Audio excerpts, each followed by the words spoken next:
Guten টাগ কেমন আছেন সবাই? এটি আমাদের জার্মান ভাষায় A1 কোর্সের ৭ম নাম্বার ক্লাস। ক্লাসে কোনো টাইপিং ছোটখাটো মিস্টেক দেখলে সেটা আপনারা ক্ষমার দৃষ্টিতে দেখবেন। আজকের ক্লাসে আমরা নমিনেটিভ, অ্যাকুজেটিভ, ডাটিভ, ভেক্সেল, ভার্ব সম্পর্কে জানব। নমিনেটিভ, অ্যাকুজেটিভ, ডাটিভ এবং ভেক্সেল ভার্ব কিভাবে কাজ করে সেটা জানার আগে আমাদের আর্টিকেলগুলো ভালোভাবে মুখস্থ থাকতে হবে। আমরা জানি যে আর্টিকেল ৩ প্রকার: বেস্টিমটে আর্টিকেল, উনবেস্টিমটে আর্টিকেল, নেগাসিয়ন্স আর্টিকেল। বেস্টিমটে আর্টিকেলগুলো কি কি? ডেয়া, ডি, ডাস, ডি। আর সেগুলো অ্যাকুজেটিভে কি হয়? ডেন, ডি, ডাস, ডি এবং ডাটিভে কি হয়? ডেম, ডেয়া, ডেম, ডেন প্লাস এন হয়।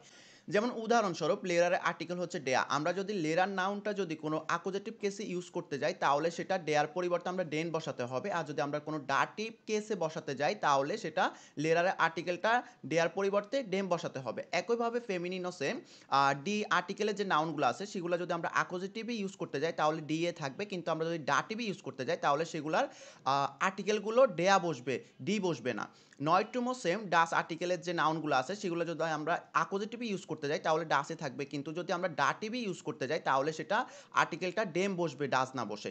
এরপরে প্লুরালটা সেমই থাকে, অ্যাকুজেটিভে ডিটা ডিএ থাকে, কিন্তু আমরা যদি ডাটিভে কোনো প্লুরাল নাউনটা ইউজ করতে যাই তাহলে সেটা ডেন বসাতে হবে আর্টিকেল এবং কি শেষে একটা এন যুক্ত করতে হবে। এরপরে উনবেস্টিমটে আর্টিকেল। উনবেস্টিমটে আর্টিকেলগুলো কি কি? আইন, আইনে, আইন। আর অ্যাকুজেটিভে সেটা আইনেন, আইনে, আইন হয় এবং ডাটিভে আইনেম, আইনার, আইনেম হয়। আর উনবেস্টিমটের কোনো প্লুরাল হয় না। আমার আগের ক্লাসে একটা টাইপিং মিস্টেক হয়েছিল। উনবেস্টিমড আর্টিকেলে কখনো প্লুরাল হয় না। উনবেস্টিমড আর্টিকেলের উদাহরণ হচ্ছে যেমন লেরারের যদি আমরা উনবেস্টিমড আর্টিকেল বসাই তাহলে সেটা আইন বসাতে হবে। আর যদি আমরা সেটা অ্যাকুজেটিভে ইউজ করতে যাই তাহলে লেরারের আর্টিকেলটা আমরা আইন না বসিয়ে আইনেন বসাতে হবে। আর যদি আমরা ডাটিভ কেসে লেরারটা ইউজ করি উনবেস্টিমটে সেটা আইনেম বসাতে হবে। আর যদি নেগাসিয়ন্স আর্টিকেলের কথা বলি, নেগাসিয়ন্স আর্টিকেলগুলো কি? কাইন, কাইনে, কাইন, কাইনে, সেটা অ্যাকুজেটিভে কাইনেন, কাইনে, কাইন, কাইনে হয়। আর ডাটিভে কাইনেম, কাইনার, কাইনেম, কাইনেন হয়। একইভাবে আমরা যদি লেরারের আর্টিকেলটা উনবেস্টিমড নেগাসিয়ন্স করি তাহলে সেটা কাইন হবে। আর যদি আমরা অ্যাকুজেটিভে ইউজ করতে যাই তাহলে সেটা কাইনের পরিবর্তে কাইনেন বসাতে হবে এবং ডাটিভে ইউজ করতে গেলে আমরা কাইনের পরিবর্তে কাইনেন বসাতে হবে। এখন বেস্টিমড, উনবেস্টিমড এবং নেগাসিয়ন্সটা আমরা কোন সময় ইউজ করব? আমরা জানি যে লেরারের আর্টিকেলটা হচ্ছে ডেয়া। লেরার অর্থ হচ্ছে শিক্ষক। আমরা যদি বলতে চাই যে একজন শিক্ষক তাহলে আমরা উনবেস্টিমড আর্টিকেল ইউজ করতে হবে, যেমন আইন, লেরার। আর যদি আমরা শিক্ষক নয় বলতে চাই তাহলে আমরা নেগাসিয়ন্স আর্টিকেল ইউজ করতে হবে, কাইন, লেরার। এখন আমরা আসি উদাহরণ নিয়ে, যেমন ডেয়ার লেরার। এখন আমরা যদি বলি ইস বিন ডেয়ার লেরার, আমি শিক্ষক, এখানে কিন্তু আমরা জানি যে জাইন ভার্ব একটি নমিনেটিভ ভার্ব, যার জন্য এখানে ডেয়ারটা ডেয়ায় বসছে, লেরারের আর্টিকেলটা ডেয়ায় বসছে। কিন্তু ইস হাবে দেন লেরার, আমার শিক্ষক আছে, এখানে লেরারের আর্টিকেলটা হচ্ছে আমরা জানি ডেয়া, তাহলে এখানে ডেন কেন বসলো? কারণ হাবেনটা হচ্ছে একটা অ্যাকুজেটিভ ভার্ব আর আমরা জানি যে ডেয়াটা অ্যাকুজেটিভে ডেন বসে। এরপরে হচ্ছে ইস আন্টভোর্টে ডেম লেরার, আমি শিক্ষককে উত্তর দিই। আমরা জানি যে আন্টভোর্টেনটা একটা ডাটিভ ভার্ব, যার জন্য ডাটিভ ভার্বের পরে যে আর্টিকেলটা আসবে সেটা কিন্তু ডাটিভ ফর্মে বসবে, অর্থাৎ লেরারের আর্টিকেল হচ্ছে ডেয়া, যেহেতু আন্টভোর্টেনটা একটা ডাটিভ ভার্ব সেজন্য এখানে ডেয়া না বসে ডেম বসছে। এরপরে ইস হিলফে দেন হুন্ডেন। হুন্ডেন অর্থ হচ্ছে কুকুরগুলো। আমরা জানি যে হুন্ডের আর্টিকেল হচ্ছে ডেয়া, কুকুরের আর্টিকেল হচ্ছে ডেয়া। আর আমরা যদি কুকুরগুলো বলি তাহলে প্রত্যেক প্লুরাল নাউনের কিন্তু আর্টিকেল ডি হয়। আমরা জানি যে হুন্ডে যে কুকুরগুলোর আর্টিকেল হচ্ছে ডি হুন্ডে। এখন ডি হুন্ডে না বসে এখানে ডেন হুন্ডেন কেন বসলো? আমরা জানি যে হিলফেন ভার্বটা হচ্ছে ডাটিভ ভার্ব আর প্লুরাল নাউনগুলো ডাটিভে ডেন প্লাস এন হয়, অর্থাৎ আর্টিকেলটা ডেন বসবে এবং কি নাউনের শেষে একটা এন যুক্ত হবে, যেমন হুন্ডে, হুন্ডে থেকে কিন্তু এখানে একটা এন যুক্ত হয়ে হুন্ডেন হয়েছে। এখন আমরা আসি নমিনেটিভ কি, অ্যাকুজেটিভ কি এবং কি ডাটিভ কি। নমিনেটিভ হচ্ছে সাবজেক্ট, অ্যাকুজেটিভ হচ্ছে ডিরেক্ট অবজেক্ট এবং কি ডাটিভ হচ্ছে ইনডিরেক্ট অবজেক্ট। এখন আমরা ডিরেক্ট অবজেক্ট আর ইনডিরেক্ট অবজেক্টের পার্থক্যটা কিভাবে বের করব? যেমন উদাহরণস্বরূপ তামিম গিভ দ্যাম কিন্ড আইনেন আপেল, তামিম শিশুটিকে একটি আপেল দেয়। এই বাক্যে আমরা লক্ষ্য করতে পারি এখানে কিন্তু দুইটা অবজেক্ট রয়েছে, দেম কিন্ড একটা অবজেক্ট এবং কি আইনেন আপেল আরেকটি অবজেক্ট। এখন আমরা যদি বাক্যটিকে কোশ্চেন করি যে কে দিচ্ছে, তামিম শিশুটিকে একটি আপেল দিচ্ছে। এই যে আপেলটা দেওয়া, এখানে গিফট হচ্ছে ক্রিয়া, অর্থাৎ গিফটটা হচ্ছে বার্ব আর বার্ব হচ্ছে এক ধরনের ক্রিয়া। ক্রিয়াটা কে ঘটাচ্ছে অর্থাৎ কে দিচ্ছে, তাহলে হচ্ছে তামিম দিচ্ছে। শিশুটিকে আপেলটি তামিম দিচ্ছে, সেজন্য তামিম হচ্ছে এখানে সাবজেক্ট আর তামিম হচ্ছে নমিনেটিভ।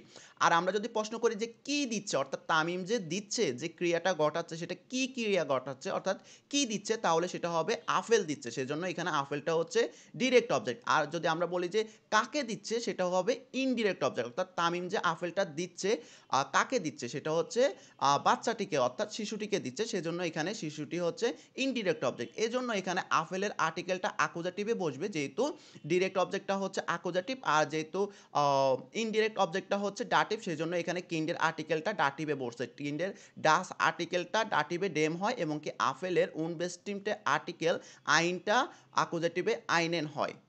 এখন আমরা আসি পার্সোনাল ফনোমেন ইম নমিনেটিভ অ্যাকুজাটিভ উন ডাটিভ নিয়ে। এটা আমি পূর্ববর্তী ক্লাসে দিয়েছিলাম, আশা করি আপনারা মুখস্থ করে নিয়েছেন। ই সত্য আমি, মি সত্য আমাকে, মি অত্ত আমাকে, ডু অত্ত তুমি, ডি সত্য তোমাকে এবং ডি অত্ত তোমাকে। এখন এখানে মি সত্য আমাকে, আবার মি অত্ত আমাকে, ডি সত্য তোমাকে, ডি অত্ত তোমাকে, তাহলে আমি মিস কখন ইউজ করব, মিয়া কখন ইউজ করব, আবার ডিস কখন ইউজ করব, ডিয়াকে কখন ইউজ করব। যেহেতু অ্যাকুজাটিভ আর ডাটিভের অর্থগুলো সেম, কিন্তু এগুলার ব্যবহারগুলো ভিন্ন। যেমন আমি উদাহরণস্বরূপ নিচে দুইটা উদাহরণ দিয়ে দেখাতে পারি। ইস হিলফেট দিয়া, আমি তোমাকে সাহায্য করি। এখন ডি সত্য তোমাকে, ডি অত্ত তোমাকে, তাহলে আমি ডিস ইউজ করব নাকি ডিয়া ইউজ করব। এখানে আমার বার্বটা খেয়াল করতে হবে, বার্বটা কি। এখানে হিলফেন বার্বটা হচ্ছে ডাটিভ বার্ব, যেহেতু হিলফেন বার্বটা ডাটিভ বার্ব, সেই জন্য হিলফেন বার্বে ডাটিভ বার্বের পরে যদি কোনো পার্সোনাল প্রনোমেন আসে সেটা ডাটিভে বসবে, অর্থাৎ আমি এখানে ডিস বসাতে পারবো না, কারণ ডিসটা হচ্ছে অ্যাকুজাটিভ আর ডিয়াটা হচ্ছে ডাটিভ, সেজন্য আমি এখানে ডিয়া বসাইছি। এরপরে উদাহরণটা হচ্ছে ইস জেহে ডিস, আমি তোমাকে দেখি। এখন ডিস অর্থ হচ্ছে তোমাকে, ডি অর্থ তোমাকে, তাহলে আমি এখানে ডিস বসাবো নাকি ডিয়া বসাবো। আমরা জানি যে জেহেন বার্বটা হচ্ছে একটি অ্যাকুজাটিভ বার্ব, যার জন্য আমরা অ্যাকুজাটিভটা বসাতে হবে, অর্থাৎ ডিস বসাতে হবে, এখানে ডিয়া বসানো যাবে না। এখন আমরা আসি নমিনেটিভ অ্যাকুজাটিভ উন ডাটিভ আর্টিকেলের ব্যবহার মিট বার্ব। প্রথমে আমরা নমিনেটিভ বার্বগুলো দেখব। নমিনেটিভ বার্ব হচ্ছে চারটি: জাইন, ভিয়ার্ডেন, হাইসেন, ব্লাইবেন। ভিয়ার্ডেন বার্বটা আপনারা A2-তে শিখতে পারবেন। এখন আমরা আসি জাইন বার্বের উদাহরণ নিয়ে। যেমন জাইন অর্থ হচ্ছে হয় অথবা হলো। আমরা জানি যে লেরারের আর্টিকেলটা হচ্ছে ডেয়া, কিন্তু আমরা উনবেস্টিম অর্থাৎ যদি একজন লেরার বলি তাহলে সেটা আইন হবে, আর যদি আমরা শিক্ষক নয় বলি তাহলে কাইন লেরার হবে। এখন উদাহরণটা দেখা যাক। ইস বিন ডেয়ার লেরার, আমি শিক্ষক। ইস বিন আইন লেরার, আমি একজন শিক্ষক। ইস বিন কাইন লেরার, আমি শিক্ষক নয়। এখানে আপনারা যে আর্টিকেলগুলো লক্ষ্য করবেন, আর্টিকেলগুলো কিন্তু কোনো পরিবর্তন ঘটে নাই, অর্থাৎ ডেয়াটা ডেয়ায় বসছে, আইনটা আইনে বসছে এবং কি নেগাসিয়ন্সও কিন্তু কাইনটা কাইনে বসছে। এখানে পরিবর্তন না ঘটার কারণ হচ্ছে জাইনটা হচ্ছে নমিনেটিভ বার্ব, আর নমিনেটিভ বার্বের পরে যদি কোনো আর্টিকেল আসে সেটা কোনো পরিবর্তন হয় না। একইভাবে আমরা যদি ডি আর্টিকেলের নাউনগুলা এবং কি ডাস আর্টিকেলের নাউনগুলার উদাহরণ দেখলে আমরা দেখব যে জাইন বার্বের পরে সেগুলোরও কিন্তু কোনো পরিবর্তন ঘটে না। এখন আমরা আসি ডাটিভ বার্ব নিয়ে। এইগুলো হচ্ছে ডাটিভ বার্ব। এই ডাটিভ বার্বগুলো আপনার মুখস্থ করতে হবে, তাহলে আপনার ডাটিভ কেসগুলো ভালোভাবে ব্যবহার করতে পারবেন। যেমন উদাহরণগুলো হচ্ছে, যেমন আমরা জানি যে লেরারিনের আর্টিকেলটা হচ্ছে ডি। লেরারিন অর্থ হচ্ছে মহিলা শিক্ষক, আর মহিলা শিক্ষকের আর্টিকেলটা ডি হয়, সেটা উনবেস্টিমটা আইনে হয় এবং নেগাসিয়ন্সে কাইনে হয়। এখন আমি যদি একটা উদাহরণ দিই, যেমন ইস হিলফে ডেয়া লেরারিন, আমি শিক্ষিকাকে সাহায্য করি। এখন আমরা জানি যে লেরারিন আর্টিকেলটা হচ্ছে ডি, তাহলে এখানে ডেয়া কেন বসলো? কারণ হচ্ছে হিলফেনটা হচ্ছে একটা ডাটিভ বার্ব, ডাটিভ বার্বের পরে যে আর্টিকেলটা আসবে সেটা হচ্ছে ডাটিভ ফর্মে বসবে, অর্থাৎ ডিটা কিন্তু ডাটিভে ডেয়া হয়ে যায়, এজন্য লেরারিনের আর্টিকেলটা এখানে ডেয়া বসছে। আর সেমভাবে সাদিয়া হিল্প আইনের লেরারিন, এখানে আইনে না বসে এখানে আইনার বসছে, কারণ আইনেটা ডাটিভে আইনার হয়ে যায় এবং কি কাইনেটা ডাটিভে কাইনার হয়ে যায়। একইভাবে আমি এখানে ডেয়া আর্টিকেল এবং কি ডাস আর্টিকেলের উদাহরণগুলো দেখিয়ে দিয়েছি। এখন আমরা আসি অ্যাকুজাটিভ বার্ব লিস্ট নিয়ে। অ্যাকুজাটিভ বার্বের লিস্ট আমি শেষে বলে দিব। এখন আমরা একটি অ্যাকুজাটিভ বার্বের উদাহরণ দেখা যাক। যেমন হাবেনটা হচ্ছে অ্যাকুজাটিভ বার্ব, হাবেন অর্থ হচ্ছে টু হ্যাভ। এখন আমি লেরার দিয়ে একটি উদাহরণ দিব। ইস হাবে দেন লেরার, আমার শিক্ষক আছে। আমরা জানি যে লেরারের আর্টিকেলটা হচ্ছে ডেয়া, তাহলে এখানে ডেন কেন বসলো? ডেন বসার কারণ হচ্ছে হাবেন বার্বটা যেহেতু একটা অ্যাকুজাটিভ বার্ব, আর অ্যাকুজাটিভ বার্বের পরে যে আর্টিকেলটা বসবে সেটা কিন্তু অ্যাকুজাটিভ ফর্মে বসবে, অর্থাৎ লেরারের আর্টিকেলটা হচ্ছে ডেয়া, কিন্তু ডেয়াটা অ্যাকুজাটিভে ডেন হয়, সেজন্য এখানে ডেন বসছে। একইভাবে আইনটা অ্যাকুজাটিভে আইনেন হয় এবং কাইনটা ডাটিভ অ্যাকুজাটিভে কাইনেন হয়। আশা করি আপনারা বুঝতে পারছেন। এরপরে আমরা আসি নমিনেটিভ অ্যাকুজাটিভ এবং ডাটিভ পার্সোনাল ফনোমেনের ব্যবহার মিট বার্ব। প্রথমে আমরা পার্সোনাল ফনোমেনটা ডাটিভ বার্ব দিয়ে উদাহরণ দিব। যেমন হিলফেন বার্বটা হচ্ছে একটা ডাটিভ বার্ব। ইস হিলফে ডিয়া, আমি তোমাকে সাহায্য করি। এখন ডি সত্য তোমাকে, ডি অত্য তোমাকে, যেহেতু হিলফেন বার্বটা একটা ডাটিভ বার্ব, সেজন্য হিলফেন বার্বের পরে যে পার্সোনাল ফনোমেনটা আসবে সেটা হচ্ছে ডাটিভে বসবে, অর্থাৎ ডিস না বসে এখানে ডিয়া বসাতে হবে। এরপর ইস এর হিল্ট মিয়া, সে আমাকে সাহায্য করে। এখন এখানে মি সত্য আমাকে, মি অত্য আমাকে, যেহেতু হিলফেন বার্বটা হচ্ছে একটা ডাটিভ বার্ব, সেই জন্য এখানে ডাটিভে আগে মিয়া রয়েছে সেজন্য মিয়া বসছে, মিসটা হচ্ছে অ্যাকুজেটিভ, মিসটা এখানে বসানো হয়নি। এরপরে আমরা আসি personal pronoun meet accusative verb. যেমন জেহেনটা হচ্ছে একটা অ্যাকুজেটিভ ভার্ব, জেহেন অর্থ হচ্ছে টু সি। এই জেহে ডিশ, আমি তোমাকে দেখি। এখানে ডিশ কেন বসালাম? কারণ জেহেনটা হচ্ছে একটি অ্যাকুজেটিভ ভার্ব, সেজন্য অ্যাকুজেটিভ ভার্বের পরে যে পার্সোনাল প্রোনাউনটা আসবে সেটা অ্যাকুজেটিভে বসবে, অর্থাৎ ডিশটা হচ্ছে অ্যাকুজেটিভ আর ডি অর্থ হচ্ছে ডাটিভ, সেজন্য আমরা এখানে ডিশ বসাইছি। এরপর এর জিট মিশ, সে আমাকে দেখে। এখানে মিশটা কেন বসলো মিয়া না বসে? কারণ সেম একই রুলস, যেহেতু জেহেনটা হচ্ছে একটা অ্যাকুজেটিভ ভার্ব, সেজন্য অ্যাকুজেটিভ ভার্বের পরে পার্সোনাল প্রোনাউনটাও অ্যাকুজেটিভ হবে। এতক্ষণ আমরা নমিনেটিভ, অ্যাকুজেটিভ, ডাটিভ ভার্বের উদাহরণ দেখলাম। এখন আমরা দেখব ভেক্সেল ভার্বের উদাহরণ। ভেক্সেল ভার্ব অর্থ হচ্ছে পরিবর্তনশীল ভার্ব। এই ভার্বগুলো হচ্ছে ভেক্সেল ভার্ব, আর এগুলো হচ্ছে পরিবর্তনশীল ভার্ব, অর্থাৎ এগুলো কখনো অ্যাকুজেটিভ হয় আবার কখনো ডাটিভ হয়। এখন কথা হলো কখন অ্যাকুজেটিভ হবে কখন ডাটিভ হবে, সেটার জন্য আমি একটা সিম্পল রুলস বলে দিই। যদি ডিঙ্গে নামে হয়, অর্থাৎ কোনো কিছু যদি নাউনটা হয়, যে কোনো জিনিসের নাউন হয়, তাহলে অ্যাকুজেটিভ হবে, আর যদি কোনো পার্সন হয় তাহলে সেটা ডাটিভ হবে।